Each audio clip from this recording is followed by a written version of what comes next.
Ready to go. Okay. Good morning, everybody, and welcome back. It's been about a year now since I got my Harbor Freight cabinet sandblaster, and there's a few modifications that I've done to it over the last year that I'd like to show you. It went from being a cheap sandblaster to something that really works well with just a few minor changes. So let's go have a look at it. When I first got it, it leaked, but it did work. And it had problems. I was getting dust all over the floor, and the gun clogged a lot. So I addressed these by adding a dust collector at the bottom. And you can get these online. You can get them at Lowe's. You can get them any place. And then I used just plain old PVC pipe to attach it and connections that I got at Lowe's. And that solved the problem. Now I had to add this in order to get more airflow. And I didn't put it in the back because although there's a hole in the back to put one in, I have it against the wall. So the hole's backed up against the wall. It just doesn't flow well. And so let's see her run now.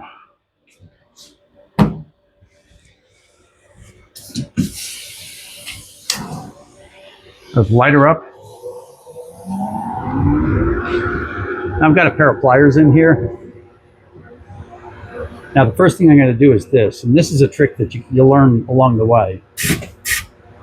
You see that jump? What I had was, and now we'll seat her back in. What that does is it clears the pipe and it clears any clogs you might have. If your gun stops blowing along the way, you're going to want to do that. So let's take the rusty spot here. And say to yourself, does this cheap sandblaster work? You tell me. I've been super happy with the performance since we modified it. And you can see there's no clouds of dust in here. You can see what you're doing well. And it's all about the dust collector taking the dust out of the air. And that's why we want a lot of airflow, because the more airflow you've got, the better that works. I sort of laugh that it also puffs the gloves out. Now I've got my hands out, and if you watch when I open the door, close the door and they come back up. So you know you've got good negative pressure going on inside it. So the second problem I had was the gun clogging. Okay, we'll turn the fans off so you can hear me better. Second problem I had was the gun clogging. And what we did to fix that is we added a hole. As you can see, that little hole we drilled into the pickup tube. Now that pickup tube hole accomplishes a couple of things. The most important one is it gives you much better airflow. So this thing works a whole lot better. Let's close the door.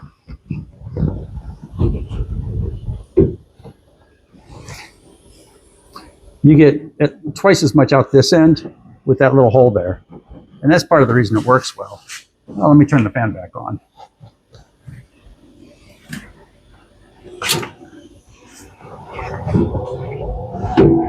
Okay, we got the fan back on. So now we'll go here. I know you're looking through the glass, so it's not as easy to see, but I'm not going to put my camera inside here while I'm working.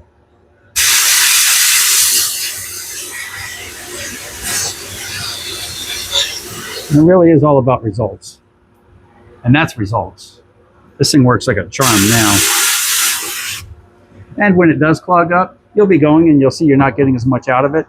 And all you do, again, is put your hand here and burp the machine. Watch the tube over here. You saw it jump up. Now we'll reseat it back into the sand and keep going.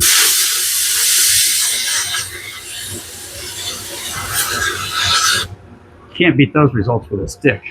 One thing I've got to warn you about is they use a lot of air. I thought mine might be special. It had a 175 PSI tank on it, on a 13-gallon tank. And I thought maybe that might be enough, and it wasn't. Wasn't even close. I'd run it for 8 or 10 seconds, and the compressor would come on. And if I kept going and didn't wait for the compressor to finish, then I'd just lose pressure at the gun, and it stopped working.